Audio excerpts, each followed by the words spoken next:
È venerdì 28 marzo, buongiorno Sicilia, da Angelo Gagliano. Ed Emanuela Corsi, buongiorno. Cominciamo subito con le notizie. È stato sciolto per mafia il comune di Tremestieri Etneo. La gestione adesso sarà affidata per 1 anno e mezzo ad una commissione straordinaria. Nei giorni scorsi era stato condannato per voto di scambio l'ex sindaco Rando. Era il baricentro dell'operazione Pandora, condotta dai carabinieri di Catania su presunte infiltrazioni della criminalità organizzata ed episodi di corruzione, che aveva portato all'arresto del sindaco Santirando e alle dimissioni da vicepresidente della regione siciliana e da assessore all'agricoltura di Luca Sammartino, anche lui coinvolto nell'inchiesta. Ora per il comune di Tremestieri Etneo è arrivato lo scioglimento. A deliberarlo il Consiglio dei Ministri, su proposta del ministro dell'Interno Piantedosi, in considerazione degli accertati condizionamenti da parte della criminalità organizzata che compromettono il buon andamento dell'azione amministrativa ai sensi dell'articolo 143 del TUEL. L'ente per 18 mesi quindi sarà guidato da una commissione prefettizia straordinaria che si insedierà nei prossimi giorni. La notizia arriva dopo pochi giorni dalle prime condanne al processo con rito abbreviato. La più pesante, 8 anni di reclusione, è stata inflitta proprio all'ex primo cittadino Santirando. Il giudice lo ha condannato per voto di scambio politico-mafioso per le amministrative del 2015 e per alcuni presunti casi di corruzione, da uno dei quali è stato assolto. Tutti condannati anche gli altri imputati, compresi i 2 carabinieri ai quali Sammartino aveva chiesto di bonificare la sua segreteria politica dalla possibile presenza di microspie. Allora andiamo subito ai quotidiani, lo facciamo con Emanuela Corsi. Questa notizia certamente sarà in evidenza, immagino, sulle pagine, non solo sulle prime pagine ma anche sulle pagine interne. Sì, anche perché questa notizia arriva a pochissimi giorni poi dalla condanna del sindaco appunto di Tremestieri Etneo, Santirando, ricordiamo, condannato a 8 anni con il rito abbreviato, quindi insomma una pena anche abbastanza pesante. Vediamo Repubblica Palermo, commissari a Tremestieri, il governo scioglie per mafia il comune leghista. Sindaco condannato a 8 anni appunto nell'inchiesta che ha portato al rinvio a giudizio per Sammartino, ex vicepresidente della regione. E tra l'altro il 16 aprile, quindi tra poco, scadono i 12 mesi di interdizione dei pubblici uffici per il RAS dei voti del catanese appunto Luca Sammartino. Ricordiamo che era stato interdetto dai pubblici uffici. E poi vediamo la Sicilia, per esempio, a pagina 6, che scrive: scoperchiato il vaso di Pandora, Tremestieri Etneo sciolto per mafia. Ieri la delibera del Consiglio dei Ministri, accertati i condizionamenti della criminalità organizzata. E poi vediamo l'inchiesta, strane coincidenze. L'ex sindaco Rando appunto era stato condannato proprio lunedì, quindi pochi giorni fa, per voto di scambio. Ma intanto ci si prepara anche per le amministrative, quindi l'effetto sulle amministrative del 25 e 26 maggio, indetti i comizi elettorali, c'è chi deve saltare il turno. Tra i comuni che andranno al voto anche Ramacca, che da poco è finito al centro di un altro blitz Mercurio. Anche lì sono emersi dei rapporti tra politica e mafia, ma a Tremestieri non si vota. Comunque c'è questo scioglimento porterà invece all'insediamento di una commissione prefettizia che guiderà appunto l'ente per i prossimi 18 mesi. Grazie Emanuela. Adesso ci occupiamo del sequestro di beni per la maestra, amante, e per il geometra che prestò l'identità a Matteo Messina Denaro. Il provvedimento è stato emesso dal Tribunale per le misure di prevenzione di Trapani.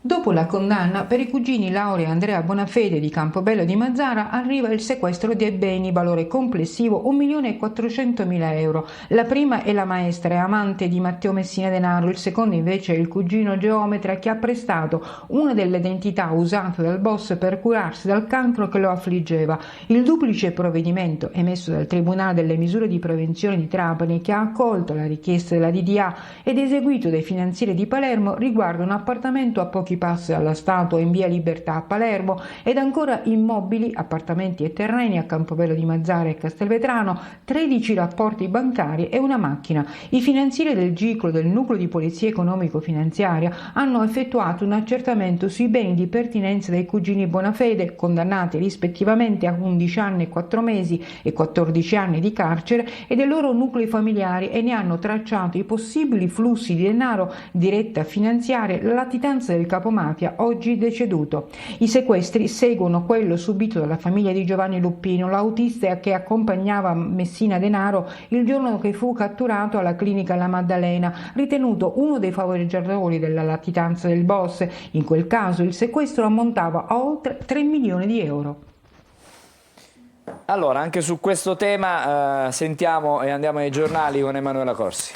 Sì, dalla Gazzetta del Sud leggiamo: favorirono Messina Denaro, maxi sequestro ai Bonafede, sigilli ai beni per 1.400.000 euro alla maestra, amante del boss, e al cugino della donna. Vediamo anche la Sicilia di oggi. Il provvedimento per i due fedelissimi appunto del boss: aiutarono Messina Denaro, tesoro sequestrato, sigilli ai patrimoni dell'amante storica del boss e di chi gli prestò l'identità, appunto Andrea Bonafede, il geometra che vediamo in queste fotografie. E ancora andiamo a vedere Repubblica Palermo con clan Messina Denaro, sequestrate case e terreni all'amante e a un complice. E qui c'è la foto, la famosa foto di Laura Bonafede quando è stata immortalata dalle telecamere di un supermercato mentre incontrava appunto il boss Messina Denaro, che non si vede in questa foto. E poi restiamo su questa pagina, Angelo, perché ti faccio vedere invece una notizia che riguarda il figlio di un altro boss, di Rina. Rina Junior lascia Corleone e si trasferisce in Spagna. Mistero sui soldi del padre. E qui vediamo appunto l'abitazione di famiglia dei Rina in via Terranova a Corleone. Anche qui ricorderai tutta una serie di polemiche per i post che sono stati spesso pubblicati da il figlio di Rina. Anche le sorelle sono andate via dal paese. Nella casa di via Terranova resta soltanto la madre, adesso Ninetta Bagarella. Torniamo ad occuparci dello scandalo, della vicenda dei referti istologici consegnati in ritardo. C'è un nuovo capitolo perché dalle ispezioni degli ispettori ministeriali sono emerse altre criticità. Sentiamo questo servizio che ci approfondisce il tema e cerchiamo di capire che cosa sta succedendo effettivamente attorno all'ASP di Trapani. Un fenomeno stratificato di particolare gravità che evidenzia una inefficienza della struttura preposta alla refertazione degli esami istologici. È la conclusione della relazione integrativa richiesta dagli ispettori e trasmessa dall'ASP di Trapani alla Regione Siciliana, che l'ha inviata al Ministero della Salute. La faccenda è relativa alla ormai nota questione dei ritardi nella consegna dei referti istologici. Nella documentazione integrativa sono contenute anche le schede di 4 casi ai quali è stata estesa l'attività di indagine, compreso quello della donna di 56 anni che ha denunciato di aver ottenuto il referto 8 mesi dopo l'intervento chirurgico al quale si era sottoposta, quando il tumore da cui aveva scoperto di essere affetta era già al 4º stadio. Gli altri 3 casi riguardano altrettanti pazienti che hanno ricevuto il referto dopo 4, 5 e 9 mesi. Uno di loro è deceduto. Quanto accaduto evidenzia, si legge nella nota integrativa, una strategia manageriale poco efficace sotto il profilo del monitoraggio delle attività di competenza dell'azienda e sotto il profilo del coordinamento fra le varie articolazioni aziendali, chiaramente deficitario. Dal carteggio emerge inoltre che il 15 febbraio del 2024 il direttore della chirurgia generale dell'ospedale Aiello di Mazara del Vallo aveva sollecitato al direttore generale dell'ASP di Trapani gli esami istologici relativi ai mesi di agosto-dicembre del 2023 e che con una successiva nota del 20 maggio del 2024 venivano ulteriormente sollecitati gli esami istologici non ancora effettuati da settembre a dicembre del 2023, nonché quelli da gennaio a maggio del 2024. È una vicenda che lascia sgomenti e dire poco, e su questo i quotidiani stamattina non solo approfondiscono ma vanno un po' avanti, probabilmente già ipotizzano delle come dire, dei provvedimenti.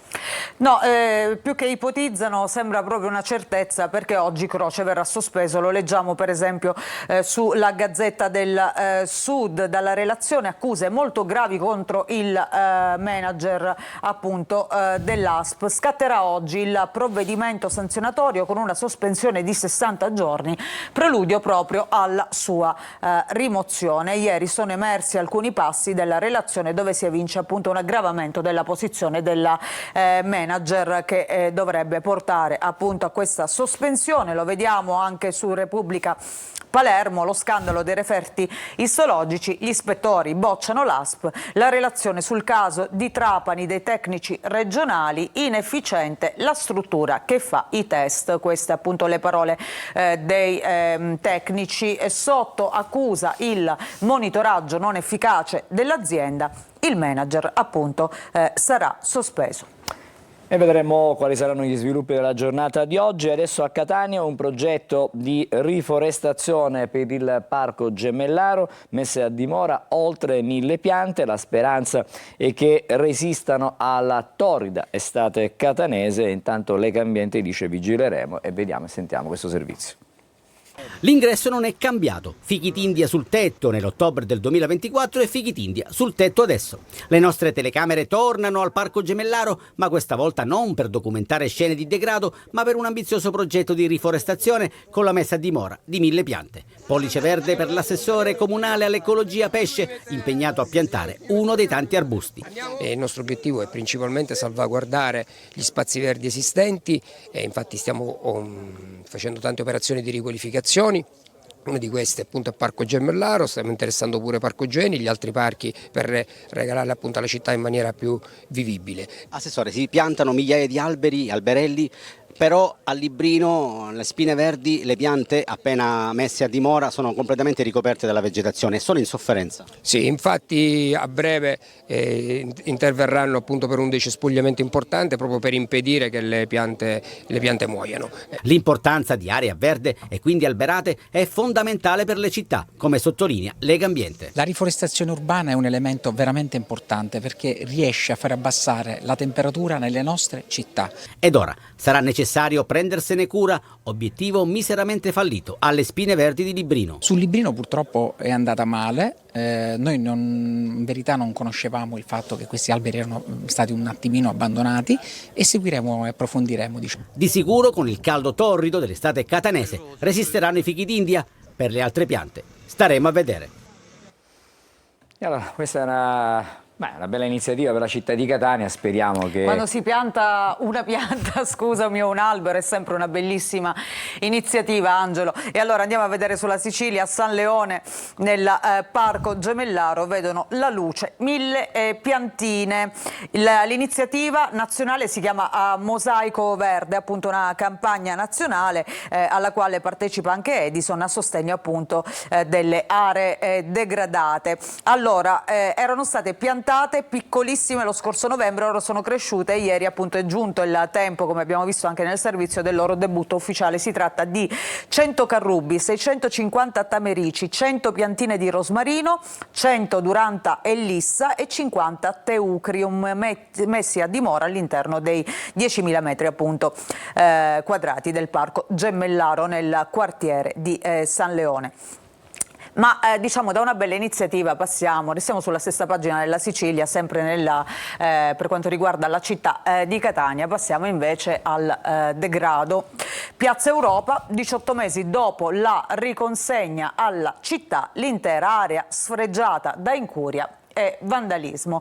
Rifiuti al posto del defibrillatore che è stato rubato, lo vediamo, guarda qui questa foto. Vediamo appunto i rifiuti all'interno di quella che era la teca appunto che conteneva il defibrillatore, e le fontanelle che perdono. Queste le immagini che oggi propone appunto la Sicilia del riqualificato. È una questione di cui ci siamo occupati più volte, esatto, a partire anche dalle panchine smart di Piazza Europa.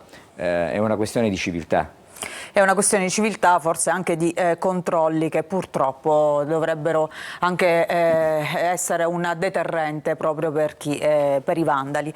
Andiamo a vedere le prime pagine. Allora, la Sicilia con le ombre mafiose, il voto di scambio, ha sciolto il comune di Tremestieri. Le altre notizie della regione, vediamo Giardino d'Europa. Presentata a Milano la quinta edizione del Radice Pura, Garden Festival di Giarre con paesaggisti di fama internazionale. E ancora vediamo le stragi del 92, dal suicidio di Gioè all'eversione nera, la super procura non spegne i fari. Ancora allo Stato il tesoro della donna storica di Messina Denaro e del suo prestanome, come abbiamo già visto prima nei nostri approfondimenti, così come anche la questione dell'ASP di Trapani finisce in prima pagina. Referti fantasma, l'ASP di Trapani ammette le criticità, adesso tocca al Ministero. E poi si parla anche di questa tragedia che è avvenuta a Torino. Un bus finisce nella Po, tragedia sfiorata per una comitiva dell'Agrigentino. Questo autobus doveva appunto trasportare dei ragazzi in gita. Alla fine è morto soltanto il conducente, ma poteva essere una tragedia di portata sicuramente molto più grande nel caso in cui ci fossero stati anche i ragazzi sopra questo bus. Andiamo a vedere la prima pagina di Repubblica Palermo. In apertura lo scandalo appunto dei test istologici, gli ispettori bocciano il manager, oggi dovrebbe essere appunto sospeso. E poi vediamo anche l'altra notizia di Rina Junior che lascia appunto Palermo, che lascia Corleone, scusami, si trasferisce in Spagna. Mistero sul tesoro del boss. Ancora Renzi in Sicilia, sanità e crisi idrica, Schifani non scarichi le proprie responsabilità. E vediamo anche memorie dal confino a Ventotene, i siciliani pionieri dell'Europa. Si torna a parlare appunto del tema Europa e soprattutto del manifesto, del famoso manifesto di Ventotene, che è stato rispolverato da qualche giorno appunto dalla politica. Andiamo a vedere anche la prima pagina del Giornale di Sicilia. Vediamo in primo piano invece questa notizia, un altro caso di pedopornografia, l'orrore viaggia sul web nei video, bimbi abusati, scoperto un traffico clandestino di filmati, 5 le persone arrestate, 3 denunciate, i piccoli venivano ripresi al chiuso delle loro stanze e poi scattavano gli scambi in rete. Tra i fermati c'è anche uno studente di 20 anni e la madre, appena ha preso la notizia, si è sentita male. C'è un'intervista naturalmente a Don Di Noto, presidente dell'associazione Meter, che si occupa appunto di combattere questo gravissimo fenomeno. Le vittime aumentano, ha detto. E poi vediamo altre notizie, mutui a costi bassi dalle imprese, valanga di richieste. Sono oltre 7.000 le istanze che sono state presentate all'IRFIS e quindi non saranno sufficienti i 45 milioni stanziati dal governo regionale. Ancora Zen, centro autistici bloccato da un raid, sono stati sottratti i cavi di rame, la struttura è rimasta al buio, palestra a Borgo Nuovo invece devastata. Questo a proposito appunto di vandali che sono in azione in tutte le città. E poi il femminicidio di Spoleto, lei voleva un figlio ma lui no, Laura uccisa dal marito, la vittima ricordiamo di Palermo. Gli amici del padre andranno in moto fino a Monte Pellegrino. Ancora la Gazzetta del Sud, vediamo la prima pagina. Ci sono naturalmente i rapporti tra Mosca e poi vedremo meglio tra poco, e soprattutto si parlerà di Dazi, lo vedremo tra poco con la rassegna stampa nazionale. Intanto vediamo questa notizia, Messina soffrirà meno l'emergenza idrica, il sindaco Basile si dice fiducioso in vista della prossima estate. Beh, grazie, auguriamoci che sia così veramente, ma per tutta la Sicilia. Fra poco torniamo da te con i quotidiani nazionali, adesso invece apriamo la nostra finestra sulla viabilità e per questo, come ogni mattina, ci colleghiamo con la Polstrada, il compartimento della Sicilia orientale. Oggi siamo ad Enna, dove c'è il commissario Giuseppe Cammarata. Buongiorno commissario. Direttore, buongiorno, buongiorno a tutti i telespettatori. Ben ritrovati con il consueto appuntamento sulle notizie del traffico per quanto riguarda le strade e le autostrade ricadenti nel territorio del compartimento Polizia Stradale della Sicilia orientale. Questa mattina per fortuna non abbiamo grosse criticità, a parte quelle ormai croniche che riguardano in particolare la tangenziale di Catania, dove si registrano code e rallentamenti in direzione Siracusa, e anche sulla 18 DIR, sulla diramazione della tangenziale, si segnalano traffico e code da San Gregorio in direzione Catania Centro. Per quanto riguarda le altre autostrade, sulla A18 sulla Messina-Catania segnaliamo la chiusura dello svincolo di Taormina in ingresso in direzione Catania, che sarà presente sino alle 24 del 12 aprile prossimo.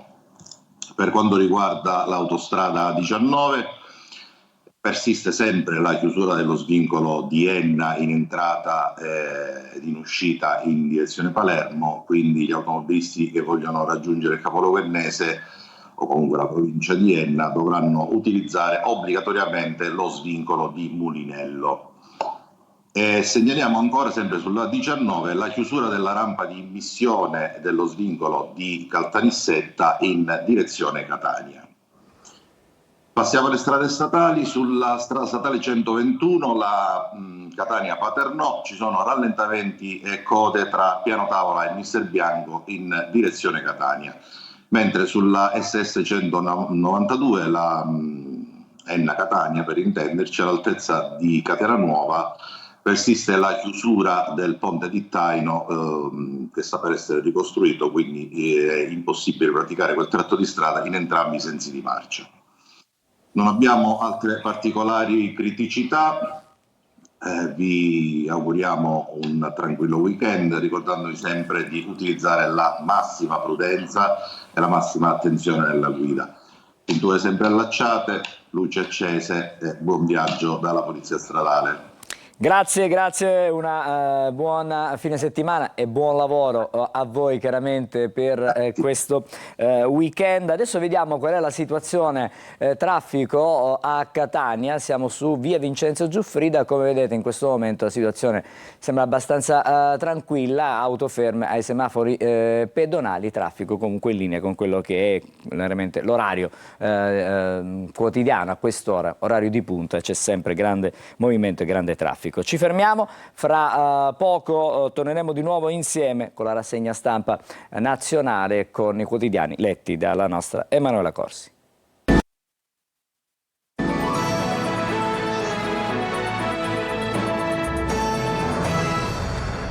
Bentrovati a Buongiorno Sicilia. Prima di andare ai quotidiani nazionali, un aggiornamento dalle agenzie. La Guardia di Finanza di Caltanissetta ha individuato un carico di tabacco privo del contrassegno dei monopoli di Stato e dunque di provenienza illecita. Si tratta di una miscela di tabacco da masticare che è denominata snus, la cui distribuzione e vendita è vietata sul territorio nazionale. È altamente nociva per la salute, è diffusa in India e in Pakistan. Il valore sul mercato dell'intera partita, sottoposta a sequestro penale, ammonta a circa 50.000 euro. Adesso andiamo da Emanuela.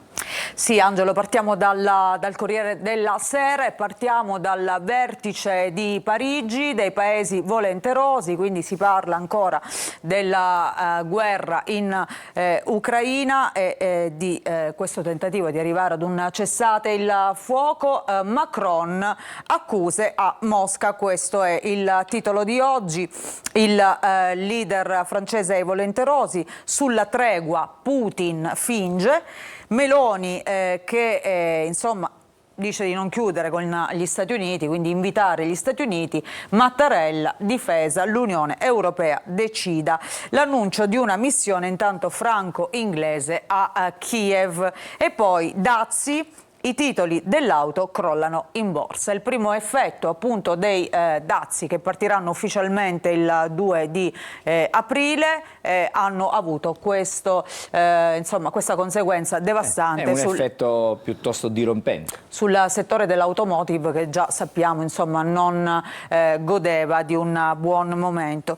E poi a proposito di Stati Uniti, la vediamo in questa foto, chi è lei?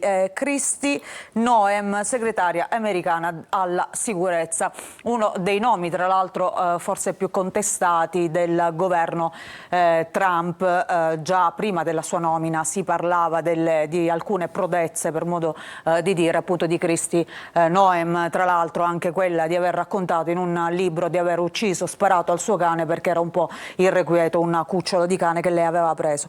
Comunque, questa è la nuova trovata, lo show crudele con i prigionieri deportati. Lei è andata in visita al carcere di El Salvador e ha girato questo video mostrando alle sue spalle appunto tutti i detenuti, tra l'altro nudi, con soltanto questi boxer bianchi pieni di tatuaggi. Ecco qui appunto questo show. Lei si è presentata in berretto blu da basket, la maglietta bianca a maniche lunghe, il Rolex Daytona d'oro da 50.000 euro al polso, l'espressione truce e dietro di lei il gabbione con i venezuelani deportati in El Salvador in mutandoni bianchi a torso nudo per mostrare all'America la mappa di tatuaggi, le teste rasate all'arrivo nel Terrorist Confinement Center.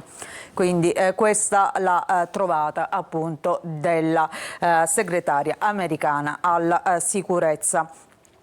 E poi vediamo, a proposito sempre di Stati Uniti, riflettori puntati naturalmente sugli Stati Uniti di Trump, perché si torna a parlare delle chat, delle famose chat dove sono state scritte, pubblicate delle espressioni anche poco lusinghiere nei confronti degli europei, ma l'errore è stato quello di inserire tra gli utenti della chat anche dei giornalisti, e quindi la chat le falle in rete i cellulari dei ministri degli Stati Uniti. Cresce l'eco dello scandalo sulla chat Signal allargata per errore appunto ad un giornalista che ha messo a rischio non solo i piani sensibili della guerra agli Houthi, ma anche i dati riservati dei ministri e di uomini del Pentagono. Dalle mail alle app ai cellulari, viaggio tra le falle appunto del sistema di sicurezza americano, oggi sul Corriere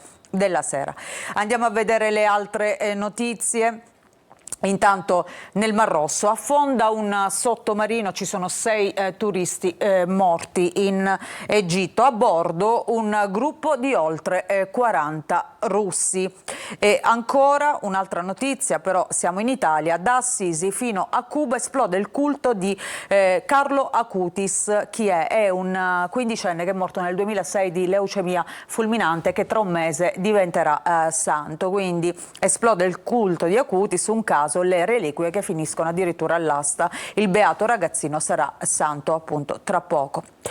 La Repubblica. Volenterosi ma divisi, questo è il titolo di oggi. Vertice a Parigi, uniti solo contro la Russia. Macron e Starmer, forza di rassicurazione a Kiev. Meloni dice no all'invio di soldati e dice invece di coinvolgere gli Stati Uniti, e Mattarella che spinge sulla difesa dell'Unione Europea. Anche qui la vediamo, Kristi Noem appunto mentre gira questo video appunto nel carcere di El Salvador con tutti i detenuti alle sue spalle. La ministra in posa con i migranti in gabbia. Ancora La Stampa, vediamo. NATO europea, il piano Macron, il capo dell'Eliseo, Mosca finge, non vuole la tregua, i paletti di Meloni che chiede di non rompere con Trump. Se gli Stati Uniti si ritirano, pronto il coinvolgimento delle strutture militari. Putin Groenlandia, Donald fa sul serio, il piano di Trump è quello di annettere appunto la Groenlandia. E poi vediamo questa fotonotizia perché sono una madre e una figlia. La figlia è una quindicenne che si è tolta la vita, uno dei tanti ragazzini purtroppo di cui parliamo che arriva a questo gesto estremo. I segreti della mia dea, parla la mamma della quindicenne appunto che si è suicidata. Ho paura di scoprire cosa c'è nel suo telefono. Queste le parole appunto di questa donna. Avvenire. Altra apertura, un altro tema, condannati alla fame. Dopo i tagli a USAID, mezza Europa si prepara a ridurre gli aiuti alla cooperazione. L'impatto stimato è su 2 milioni e 300 mila bambini, 369.000 saranno in pericolo di vita. Nuove cifre, quindi e nuovi allarmi dalle ONG. Altro caos in Sud Sudan, dove è stato arrestato il vicepresidente Riek Machar. E poi vediamo dalle moto ai jeans sui dazi. L'Unione Europea prepara la contromossa dopo l'offensiva di Trump. Il resto del Carlino. Vediamo truppe in Ucraina, asse Londra-Parigi, appunto Francia e Gran Bretagna alla guida di una forza di rassicurazione, l'Italia però non ci sarà. Macron, non mi fido di Putin, avanti con le sanzioni. Aereo spia russo sui cieli NATO. Ci fermiamo qui. Va bene così, grazie. Grazie a te. Torneremo ai quotidiani più avanti nella nostra trasmissione. Intanto è il momento di guardare le previsioni meteo e poi il primo degli ospiti della mattinata. Buongiorno Sicilia. Bentrovati da Clara Ventura di Trebi Meteo. Nella giornata di venerdì tempo stabile ampiamente assolato al nord Italia, sulla Toscana e Sardegna, ma con dei fenomeni che interesseranno in serata parte delle regioni di nord-est. Al centro-sud e sulla Sicilia contesto instabile con fenomeni a carattere sparso saranno più diffusi nella prima parte della giornata. Attenzione però ai venti che davvero soffriranno sostenuti non solo sulle coste ma si faranno anche sentire nelle aree interne, il tutto con temperature massime che non andranno oltre i 18-19 gradi. E per quanto riguarda la giornata di sabato, il contesto sarà variabile, a tratti instabile sull'isola.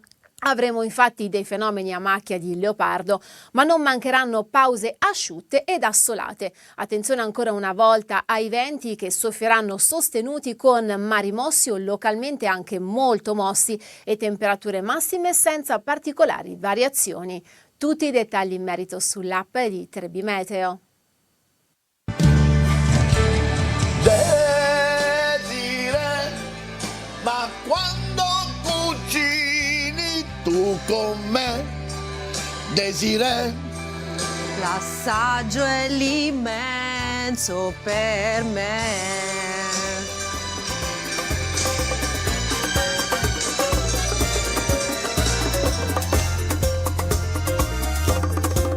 Tutti i giorni su Antenna Sicilia. Eccoci, siamo di nuovo insieme. Buongiorno a Mario Traina. Buongiorno. Grazie, chef e docente. Ed educatore. Come docente anche educatore, no? Bisognerebbe essere così. Sì. Allora, stamattina però parliamo di questo progetto che si chiama Rifiuti Zero, Creatività Infinita, perché l'ente di formazione che si chiama Arché ed è di Catania ha ricevuto un premio importante, anzi il primo premio in Italia in una speciale, in una competizione, fra virgolette, una manifestazione che coinvolge tante scuole in Italia, che è il premio nazionale scuole nella settimana europea per la riduzione dei rifiuti, tecnicamente il SER, settimana europea della riduzione dei rifiuti, così abbiamo spiegato anche il significato. È un progetto importante, è una sfida importante quella di ridurre non solo i rifiuti, ma quello che avete fatto voi è veramente significativo, cioè avete dagli scarti di cucina ricavato poi dei piatti che si possono consumare e si possono mangiare. Assolutamente sì, si fa un gran parlare di sostenibilità al giorno d'oggi, ma le parole volano molto, le azioni pratiche purtroppo sono sempre poche, non sono sufficienti. Noi per etica, per gusto interiore nostro, da tanto tempo applichiamo questi principi al nostro lavoro. Noi formiamo dei ragazzi alla vita, tramite il lavoro, tramite la cucina, tramite altri settori. All'interno però dei nostri percorsi dobbiamo inserire dei contenuti di valore moderni, che in realtà dovrebbero essere eterni. Quindi ecco, la SER ci ha dato lo strumento per poter raccontare quello che per noi è un atteggiamento costante. La raccolta dei rifiuti in questo caso è avvenuta tramite la visita ai mercati rionali, mercati anche contadini in cui si professa questa sostenibilità, ma poi in realtà ci sono queste grandi montagne di gambi di carciofo, di scarti di broccoli, di cavolfiori che, se raccolte, hanno circa ancora il 60-70% di materia commestibile. Allora ci faccia capire, perché intanto abbiamo già accennato, gambi di carciofo, sì, scarti di altri, diciamo, di altre verdure, di altri ortaggi. Ma che piatti possono venire fuori? Beh, innanzitutto bisogna avere una mentalità aperta. Siamo condizionati dal fatto che riusciamo ormai, grazie alle pubblicità, soltanto ad aprire delle buste o a preparare delle ricette base con ingredienti purtroppo banali. Da un gambo di carciofo possiamo ricavare tantissimo gusto, perché tutta la linfa è contenuta nel gambo del carciofo, anzi è ancora più gustoso del fiore del carciofo stesso, e con tutto quello che non diventa commestibile, come magari appunto la parte centrale, che è più tenera, si possono ricavare le vellutate, si possono fare delle insalate buonissime. Con la parte residua si possono estrarre dei succhi che comunque aromaticamente vanno a finire in altre pietanze, quindi comunque il riciclo è assolutamente totale. Magari non tutto è prettamente commestibile, ma se ne può estrarre qualcosa. E infine quello che poi si butta, in realtà la fibra, tutto il resto, potrebbe ancora essere riutilizzato da altre industrie. Quindi praticamente veramente scarti zero? Zero, assolutamente. Anzi, dallo scarto nasce la necessità dell'uomo di pensare alla cucina e alle ricette per il piacere e per il sostentamento. Beh, questa è una cosa che, se i ragazzi intanto, e poi questo messaggio non è tanto, ma questo modo di vivere, questo nuovo modo di vivere, perché forse probabilmente è molto antico, nei tempi antichi, stavo dicendo proprio questo, cioè recuperare quelle che erano delle abitudini, anche in cucina, sì, potrebbe essere utile a tutti noi.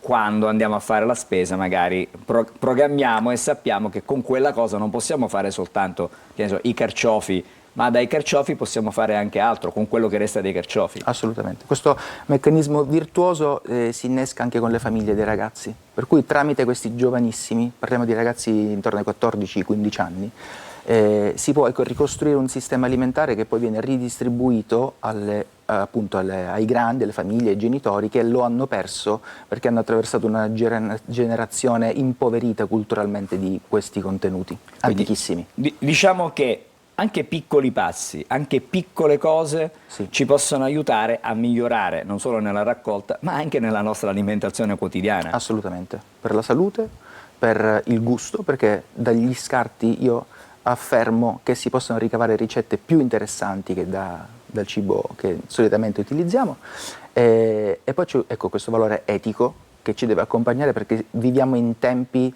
di sforzi, no? di impegno forte per poter arrivare a fine mese tutti quanti, e quindi non possiamo permetterci di buttare nulla. Questa vostra idea, che è stata premiata, abbiamo detto, sì, adesso la porterete anche in Europa.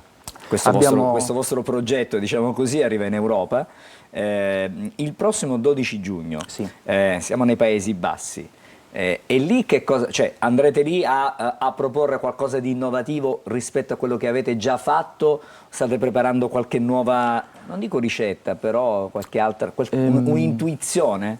Secondo me... perché rappresentate l'Italia e quindi avete una grande responsabilità. Assolutamente sì, però io mi focalizzerei più sull'assorbire le esperienze altrui. Noi offriremo sicuramente la nostra. Stiamo vedendo una bella foto fra le altre cose del gruppo. Sì, ecco, questo è il viaggio di Roma con questi ragazzini di primo anno, tra l'altro. C'è Emilia, la piccolina, che tiene davanti il nostro diciamo, trofeo. Ecco, questi ragazzi porteranno sicuramente la loro esperienza, ma l'azione più importante che andremo a svolgere sempre tramite il cibo è quella di far vivere a questi ragazzi un'esperienza di vita differente, offrendo se stessi, offrendo il loro lavoro, la loro sapienza, i nostri piatti, ma il discorso alla fine ricade sul tema educazione, sempre. Quindi ecco lo scambio, mi soffermerei su questo, quindi l'offerta nostra di cultura mediterranea autentica, perché fortunatamente da catanesi ancora nelle case questa cultura della dieta mediterranea autentica esiste, non quella della piramide, quella delle ricette della sopravvivenza di Rione. Insomma, recuperare quelle che erano le ricette della nonna. Ma anche della bisnonna. E della magari. bisnonna, cioè, quella della bisnonna è complicato, magari quella della nonna ci arriviamo, però quella della bisnonna se sopravvivono ancora in alcune case. Questo è, diciamo, non solo una buona abitudine, ma è una sana, diciamo, un sano modo di approcciarsi alla vita. Sì. Perché oggi si fa tutto di fretta, si cucina velocemente, il fast food, quello che ormai i nostri ragazzi, tutti noi anche, consumiamo in maniera abituale, perché non c'è tempo. Poi la scusa è quella, perché non abbiamo tempo, si fa un'alimentazione scorretta. Assolutamente, ma vivere esperienze come questa, andare a visitare i mercati, raccogliere con le proprie mani uno scarto e trasformarlo, destabilizza anche quell'idea di fast food come luogo di ricovero, come piacere dell'incontro con gli amici per andare a mangiare. Ma i ragazzi come hanno preso, come prendono questo? Con grande gioia, perché noi comunque abbiamo un sistema fondato sull'affetto reciproco, sulla familiarità, no, delle relazioni, per cui tutto quello che inseriamo dentro viene accolto. Se inseriamo dei buoni contenuti, allora abbiamo fatto jackpot. Altrimenti, come in altri luoghi purtroppo accade, tramite un falso affetto vengono inseriti brutti contenuti e quello che succede appunto nelle periferie diventa poi disastro. Noi creiamo una familiarità quanto più sana possibile, noi adulti dobbiamo essere messi sotto esame per primi costantemente. Il vostro ente, che intanto noi stiamo parlando di questa esperienza, assolutamente, ma immagino avrà tante altre peculiarità. Sì, noi siamo... ripeto, siamo un centro di accoglienza per i ragazzi. I ragazzi oggi ci cercano perché sanno che forma abbiamo, che cuore abbiamo, e all'interno dell'ente accadono tante cose. Una tra queste, vorrei dire, che poi è quella centrale, è la formazione al lavoro. Ma ripeto, questa formazione al lavoro è una formazione al saper vivere, soprattutto perché i ragazzi che ci raggiungono provengono da zone molto buie culturalmente, profondamente buie. Dove però probabilmente, forse da un punto di vista, diciamo, sono poveri per certi aspetti, però forse questa tradizione della cucina, del recuperare, là è ancora presente. Esattamente, perché loro vivono comunque in contatto con chi vende il cibo per strada, si possono guardare negli occhi, non vanno nei supermercati, nella maggior parte dei casi, mantengono delle tradizioni che fanno parte appunto della Catania, quella hardcore, insomma, dei quartieri veri, no? Quindi ecco, mescolano loro questa grande tradizione umana, culturale, legata alla nostra identità catanese, che comunque va perdendosi per via di tutto quello che ci siamo detti, i fast food, le nuove mode, per cui in realtà hanno ancora un gancio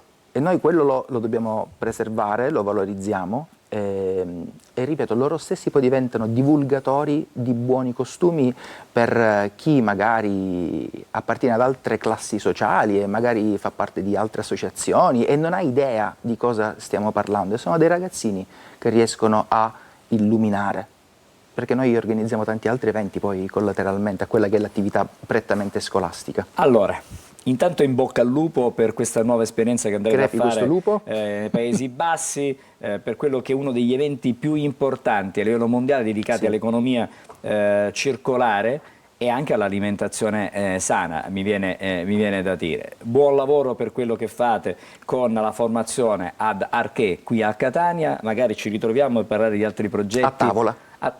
Potrebbe essere un'idea, potrebbe essere a tavola magari con un piatto, con dei piatti preparati come fate voi, molto bene, con quelli che noi definiamo scarti, ma che in realtà sono delle... È il vero tesoro che la terra ci dona. Ci proviamo. Grazie ancora Grazie. a Mario Otraina, chef, docente ed educatore. Aggiungiamo anche questo. Buongiorno Sicilia continua fra non molto, ancora altri ospiti nella nostra mattinata.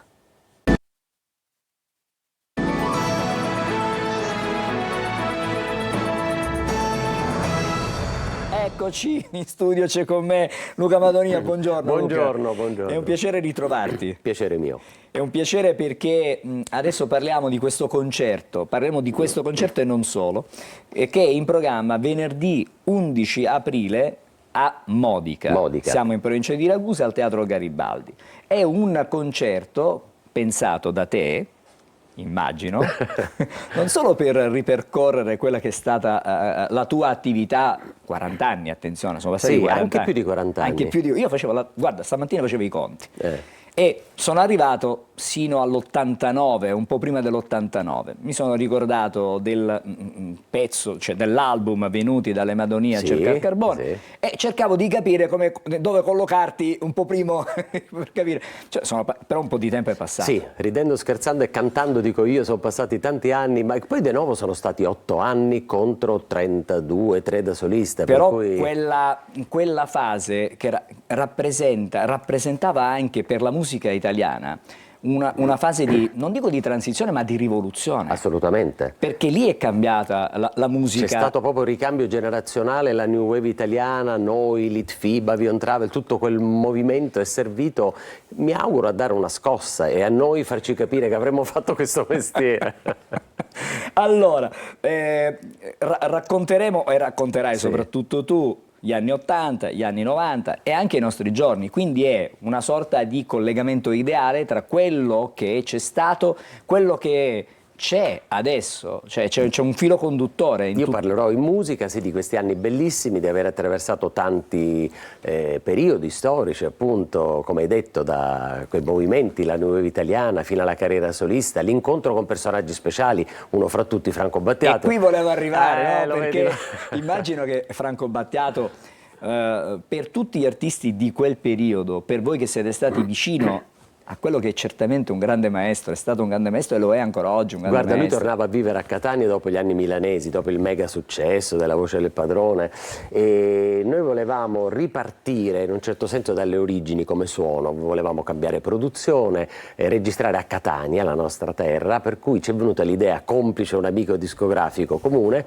di chiedere a Franco Battiato di produrci, spaventatissimi, perché sai, nell'immaginario di tutti era questo santone, questo misticone, dico ma come gli parliamo, che gli diciamo? E lui, che non sopportava i cori russi, la New Wave italiana, decise di produrre un gruppo della New Wave italiana, per cui lui è sempre stato in un certo senso trasversale, ecco, sempre stupito per questo. E da lì è nata, era l'88-89, un'amicizia meravigliosa, che è durata fra me e lui 33 anni, me, lui e mia moglie, che poi è stata, credo, forse la sua più grande amica. Un'amicizia fatta di collaborazioni musicali, ma non solo, di viaggi, di discussioni, di vita quotidiana. Vita quotidiana. Qualunque cosa, andavamo a fare la spesa insieme, cioè Franco era una persona veramente meravigliosa. Vabbè, non sto a dirlo, lo sai benissimo, ci ha lasciato delle cose uniche. Senti, una curiosità, tu che l'hai conosciuto così bene, ma ai giovani di oggi, a chi magari vuole fare musica oggi, Battiato, cosa secondo te avrebbe detto? Cosa direbbe? Guarda, lui era anche molto ironico e spiritoso. A volte avrebbe detto, ma che stai facendo? Comunque io consiglierei a tutti i giovani di ascoltare questi maestri, questi mostri sacri, perché vuol dire, da gente come Battiato c'è solamente da imparare. A me ha insegnato tantissimo, soprattutto a sdrammatizzare questo mestiere. Ci siamo fatti tante risate, perché sai quanti cantanti si sentono importanti, no? Si sentono i padri eterni che dicono tutto loro, dispensano. Stanno là sopra. Esatto.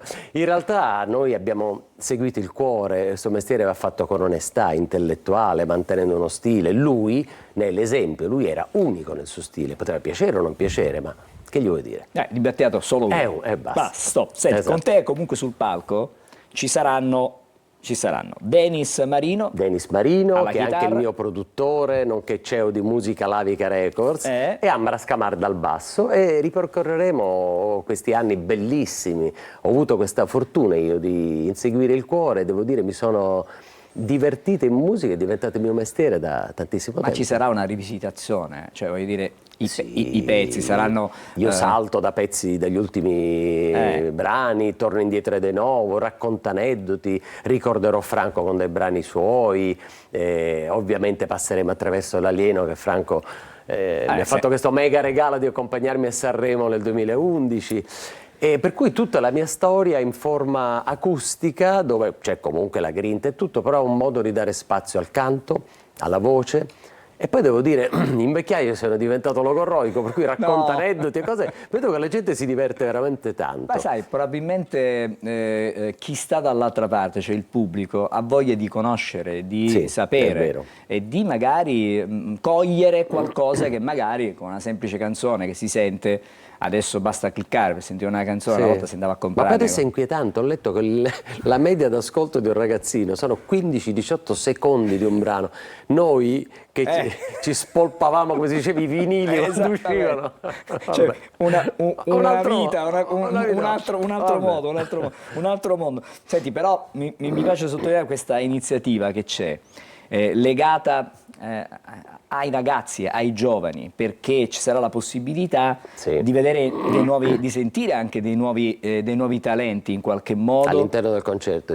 Sì, all'interno del concerto, così magari non dico che si potrà fare la differenza, però in qualche modo... Guarda, il concerto è organizzato da Paolo Lirosi che ha messo in piedi una cosa bellissima, la Meo School, tutta un'associazione e cura, spinge i ragazzi, diciamo, a fare questa vita, a cantare, fa il docente e tutto, e insieme abbiamo detto: ma perché non portarli sul palco a cantare, a darmi una mano in alcuni pezzi, in alcuni momenti? È un po' un modo di passare la palla, capito? Ai giovani. Quasi un passaggio di testimone. Però voglio dire, comunque è sempre intrigante collaborare e lavorare con altri artisti. Se sono giovani ancora meglio, voglio dire. E poi c'è questo istituto coreutico addirittura, quindi accanto al Teatro Garibaldi, appunto una scuola musicale, dove stiamo cercando appunto di coinvolgere anche loro, perché trovo che sia il modo migliore per sdrammatizzare, per presentare la musica a tutto tondo, insomma, non arroccarsi solamente con la propria carriera e il proprio mondo, è divertente. Cioè una visione a 360 gradi. Assolutamente, noi ci proviamo, poi... L'importante è provarci, è fondamentale. Non possiamo non parlare del fatto che fra poco, diciamo a distanza di una settimana rispetto al concerto, poi arriva il tuo nuovo singolo che si intitola in maniera... cioè, tra virgolette, amore tossico, però spieghiamo. Non parlo di cose brutte, non parlo di violenze. Amore tossico, allora io parlo di quando c'è troppo amore, quando l'idea dell'amore supera l'amore stesso, quando diventa quasi una dipendenza. Forse in un certo senso è anche autobiografico. Io ho la fortuna di stare con mia moglie da tantissimo tempo, lei è stata la mia analista ovviamente, sai, facendo sto mestiere noi ogni tanto perdiamo la retta via, come si suol dire, e chiaramente scrivendo un testo tu enfatizzi. L'amore tossico è quello, quando capisci che sì, che non forse puoi fare a meno? Si dipende, è una cosa da tutte e due le parti, capito? Non puoi fare a meno, che per ogni cosa devi, ma vediamo che dice, così.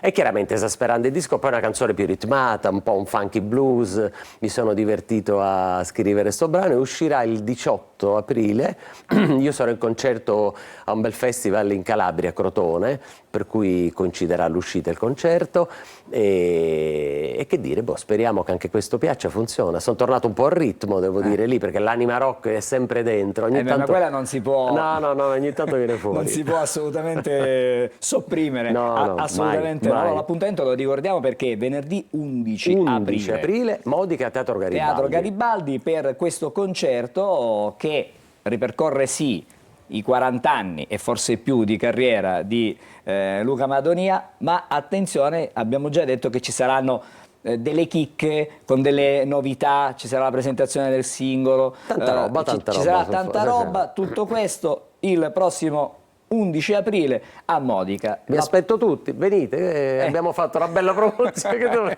Siamo qui per dire insomma che va apprezzato questo tentativo, come dicevi tu prima, di mettere sul palco sì la musica che è stato, quello che noi conosciamo, ma anche queste nuove tendenze, questi nuovi i ragazzi che si propongono e si approcciano accanto ad un artista che in 40 anni ha fatto tante esperienze, tantissime No, ma poi mi esperienze. fa molto piacere che hanno subito accettato, voglio dire, per cui questo è un modo di veramente di collaborare con altre teste, con altre voci, con altri sentimenti, è la cosa più bella. Beh, d'accordo. Grazie a Luca Madonia grazie a per voi, essere grazie a stato te. con noi questa mattina. Buongiorno Sicilia. Noi ci dobbiamo fermare e fra poco invece usciamo da questo studio, andiamo a Siracusa e là parliamo di turismo. Tutto questo fra pochissimo. Grazie a Luca Madonia. A te, ciao. A fra pochissimo.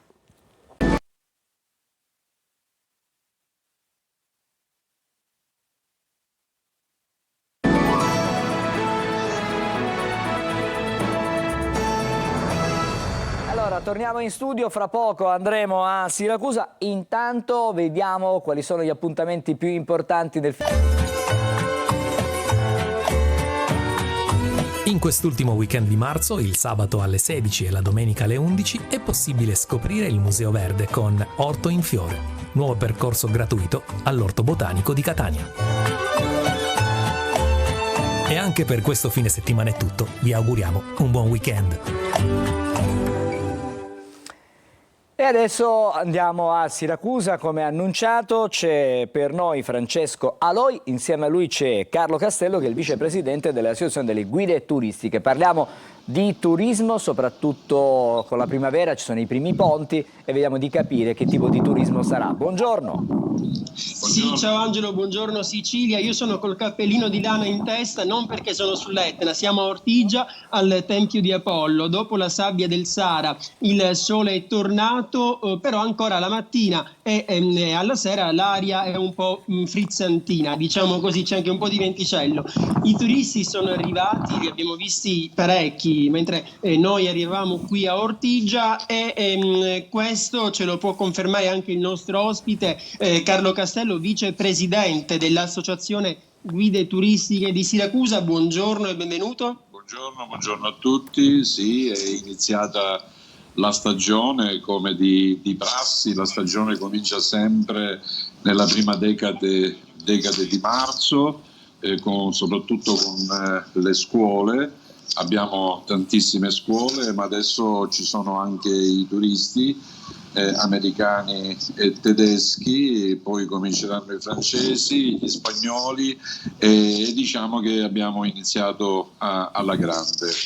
E Siracusa è tra le mete più gettonate insieme a Catania, Palermo, sì. Agrigento, quest'anno capitale italiana della cultura. Sì, anche perché diciamo il turismo organizzato, il turismo di agenzie viene sempre facendo il giro di Sicilia, quindi quello che noi vediamo a Siracusa lo possiamo vedere anche a Palermo, ad Agrigento, sull'Etna, a Taormina, a Selinunte, diciamo fanno il cosiddetto giro di Sicilia.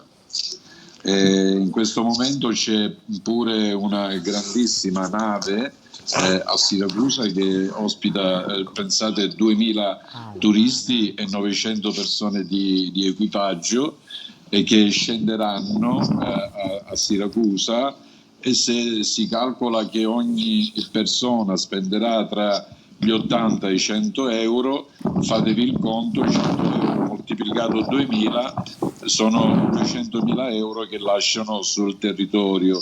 Questo lo dico anche con un pizzico di polemica, perché moltissimi non credono a questo tipo di turismo. La nave è arrivata alle 7 del mattino e andrà via alle 21, quindi tutta la giornata starà qui e spenderà nel territorio.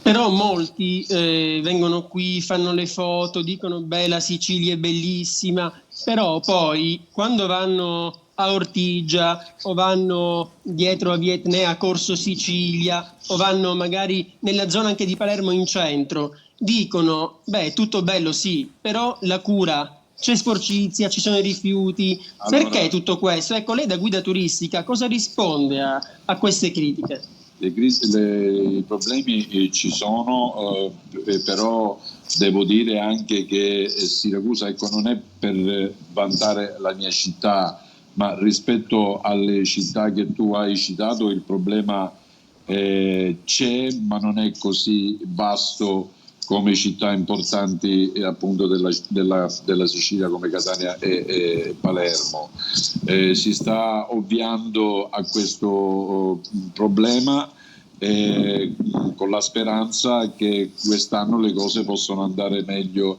rispetto all'anno precedente. Quindi Ortigia, sotto questo punto di vista, non abbiamo grossi problemi di spazzatura. Francesco, ti chiedo scusa a te e al tuo ospite, volevo semplicemente porre l'attenzione su un dato, perché oltre il 40% degli italiani ha già prenotato una vacanza, però c'è un 38% che non andrà in vacanza, perché i costi sono troppo elevati, non se la possono permettere. È vero che costiamo troppo in Sicilia?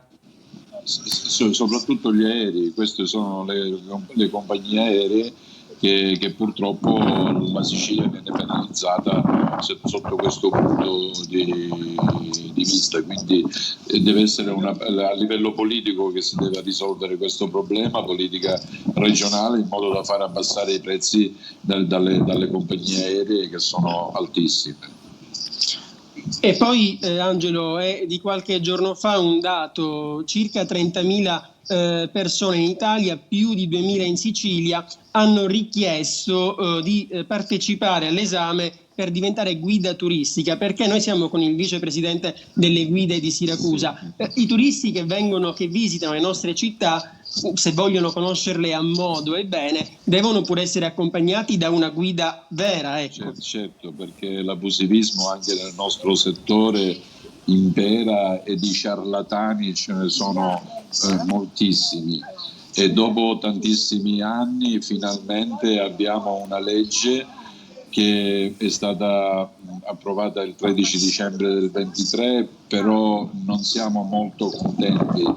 Alcune guide, alcune associazioni di guide non sono molto contente su questo esame, perché è un esame dove la guida appunto con un esame diventa guida nazionale. Ecco,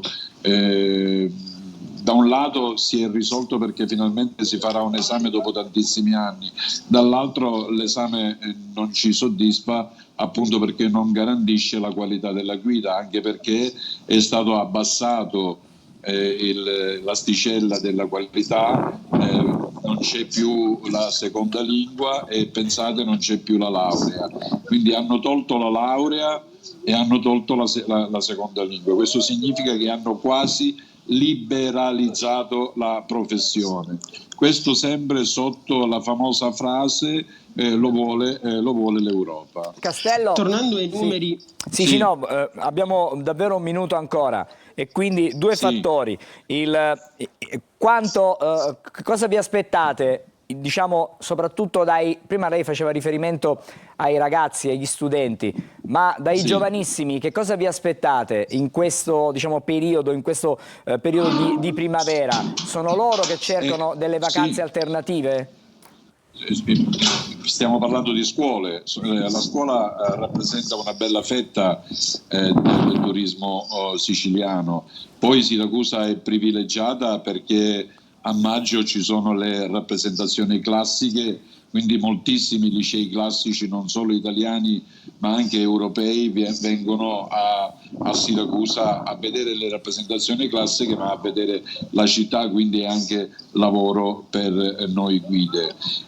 Io ho chiesto sempre che le scuole venissero diluite nei mesi invernali, perché le scuole si riversano sempre nei mesi di aprile e maggio, e siccome in Sicilia non siamo in Finlandia, quindi possono benissimo venire anche a novembre, a dicembre e a gennaio, perché da anni abbiamo sempre i soliti 4 mesi vuoti, che sono seconda metà di novembre, dicembre, gennaio e febbraio, dove non c'è nulla. Ecco, le scuole potrebbero venire in questi periodi per colmare questo vuoto. Francesco, siamo in chiusura. Vogliamo aggiungere qualcosa per chiudere? Beh, io volevo capire, e tornando ai numeri, quanto Agrigento, capitale della cultura, può trainare il turismo in Sicilia. E questo è una cosa importantissima, perché una volta che il giapponese, l'australiano, l'americano viene a vedere Agrigento attirato dal fatto che è capitale della cultura, questo poi si riverserà anche sulle altre città siciliane, perché non verrà soltanto a vedere Agrigento, ma ne approfitta, essendo così lontano, da poter vedere anche altre realtà siciliane come Palermo, Sedinonte, Taormina, Ragusa, Siracusa e così via. Grazie allora a Francesco Aloi, al suo ospite Carlo Castello, che è il vicepresidente delle associazioni guide turistiche di Siracusa. Buon lavoro, ovviamente, perché c'è tanto lavoro in questi giorni. Grazie. Purtroppo il vento condiziona, questa giornata la sta condizionando. Noi ci dobbiamo... Sembra alzato dal letto, no? Assolutamente. Grazie, una buona giornata. Adesso ci sono le pillole di Almanacco e poi andremo da Marco Amato. Il 28 marzo si celebra la giornata mondiale dell'endometriosi, istituita nel 2014 per sensibilizzare su questa condizione che colpisce fino al 15% delle donne in Italia e circa 190 milioni globalmente. Inoltre in Italia le donne con una diagnosi confermata sono almeno 3 milioni. Abbiamo visto sicuramente tutti un film nel quale si parla del rischio che un asteroide arrivi sulla Terra, ma ci sono davvero pericoli imminenti. Per classificare il livello di rischio, gli scienziati utilizzano una scala, detta scala Torino, che va da 0 ad indicare nessun rischio fino a 10 per catastrofe certa. In particolare un asteroide, il 2024 YR4, è risultato di particolare interesse per la comunità scientifica. Sembrerebbe infatti ci sia una probabilità di 1 su 83 di impatto sulla Terra nel 2032, con possibili danni localizzati. Ma niente panico, la scienza rimane il nostro migliore strumento per prevedere e mitigare eventuali eventi di questo tipo, con degli interventi che possono deviare la traiettoria degli oggetti che si avvicinano alla Terra.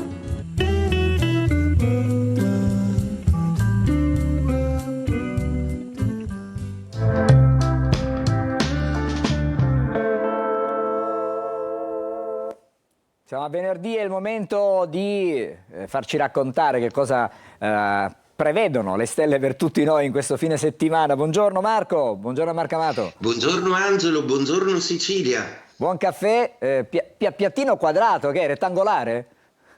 No, è un po' burattata proprio perché ha una forma un po' irregolare. No, io dicevo il piattino, la base è un po' diversa, non è un piattino ma è un vassoietto. È un vassoietto, okay. Sì, ma oggi tutto sui toni del verde acqua, perché vi racconterò di un weekend in cui il mare sarà protagonista. Allora, accade proprio questo, che la Luna formerà tantissimi aspetti con i pianeti con cui si congiungerà a Saturno, a Nettuno, a Mercurio e a Venere. Quindi è un weekend strapieno di possibilità per tutti i segni zodiacali, ma accade proprio domenica un evento che cambia un po' l'assetto planetario, un evento che si verifica una volta ogni 12-14 anni, ovvero il cambio di segno zodiacale del pianeta Nettuno. Nettuno è il signore dei mari e fin dall'antichità rappresenta sempre l'archetipo della psiche, ma anche le arti, anche la creatività, l'originalità, la confusione, il caos. Nettuno è un pianeta talmente complesso che non basterebbero ore per spiegarlo, ma sicuramente il suo cambio planetario da Pesce ad Ariete segna una nuova epoca zodiacale. Dunque, questo weekend come sarà per i segni? Allora, per gli Ariete, tenetevi forte perché arriva proprio un gigante planetario a sconvolgere le vostre emozioni, mentre questo venerdì e sabato saranno appunto i ripensamenti e i dubbi o la fretta di concretizzare qualcosa. Domenica già vi sentirete come se fosse dentro e a vivo nel mondo dei vostri sentimenti. Parte un amore in cui vi sarà dolce naufragare e finalmente l'Ariete addolcisce un po' la sua valenza. Essendo essendo voi il segno capolaresco e militaresco per natura, l'arrivo del pianeta Nettuno significa anche l'esigenza di pace e spiritualità per il mondo, quindi quest'epoca zodiacale con l'ingresso di Nettuno nel vostro segno sarà quanto mai preziosa per tutta l'ecumene. Toro, per voi le cose si fanno un pochino più sensibili, più psiche, proprio perché il pianeta entra nel segno antecedente al vostro, il che significa che il Toro sarà più percettivo e questo weekend sarà un caos di emozioni di cui però alla fine vi beerete del fatto che scoprirete che c'è molto amore intorno a voi.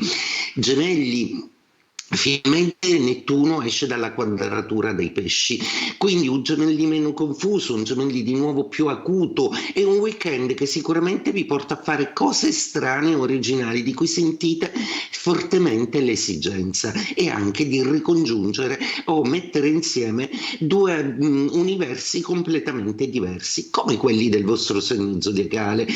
Cancro, perdete dopo tutti questi anni il trigono di Nettuno. Inizia una quadratura, per cui cari Cancro, da questo weekend in poi dovrete cercare di essere un pochino più razionali, meno legati all'emotività e cercare di non fare dipendere tutto dai sentimenti. Non sarà sempre semplice, ma ci riuscirete.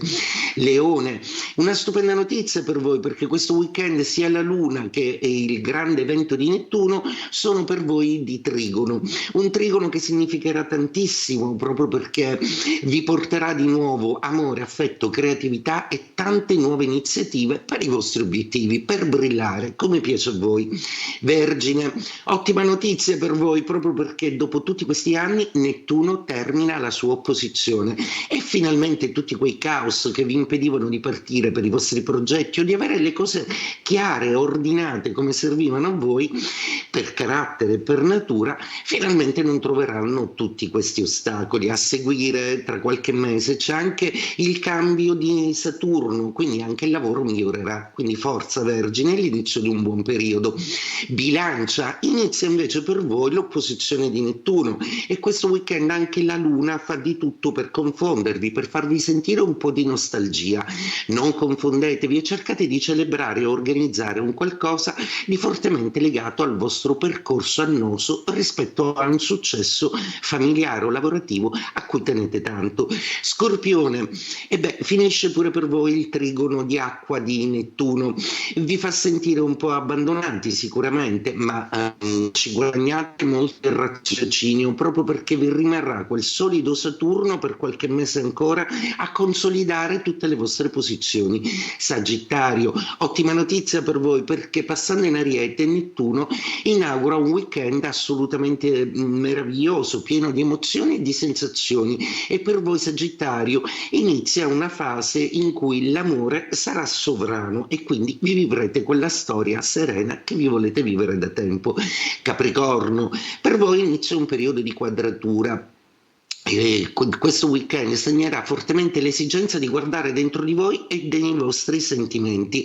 Occorre maggiore dolcezza con voi stessi, siate più morbidi. Acquario, per voi il cielo è assolutamente una festa. Tutti gli aspetti di questo weekend e il cambio di Nettuno per voi significano solo una cosa: fantasia, comunicazione e l'avvio di tante idee, di tanti progetti nuovi, di incontri particolarmente importanti che vi avvantaggeranno molto a livello lavorativo, ma che vi daranno tanta soddisfazione creativa e personale. Pesci, anche voi protagonisti di questo weekend, perché il vostro pianeta Nettuno dopo 14 anni vi abbandona. Ebbene, come tutte le cose necessarie, Nettuno vi ha reso sicuramente molto più poliedrici, molto più versatili, ma adesso sarà molto più concreto e avrete una visione lucida e chiara delle cose. Insomma, cari pesci, il periodo dei vostri sconti è finito, adesso è ora di esigere. Auguro quindi, detto questo, a tutti un ottimo weekend, vi saluto e buongiorno Sicilia. Grazie Marco, ci rivediamo, ci ritroviamo lunedì. Adesso andiamo di nuovo da Emanuela Corsi, i quotidiani. Con che cosa chiudiamo oggi? Allora, chiudiamo con una notizia che avevamo dato qualche giorno fa, cioè del famoso jackpot vinto a Roma, 88 milioni. Ecco, adesso si sa chi è il fortunato vincitore, soprattutto l'ha scoperto l'ex moglie, che che vuole la metà dei soldi, quindi vince 88 milioni, avrà pensato alla signora, ti ho sopportato per metà della mia vita, adesso dammi metà della vincita. Appunto l'ex moglie lo scopre, voglio la metà, il 6 è stato centrato appunto la scorsa settimana a Roma, lei è pronta a dare battaglia in tribunale, il fortunato è un impiegato di 51 anni, originario di Caserta, appunto, che ha vinto questa cifra con tanti zeri, 6 zeri, 88 adesso milioni. cominciano i problemi. Grazie. Sì, non credo che si presenterà solo l'ex moglie, penso che qualcun altro comunque busserà alla sua porta. Grazie Emanuela, noi chiudiamo come sempre con un diciamo, pensiero a un compleanno, quello di oggi è quello di Lady Gaga, nata il 28 marzo del 1986. Grazie per essere stati con noi, a tutti voi la buona giornata.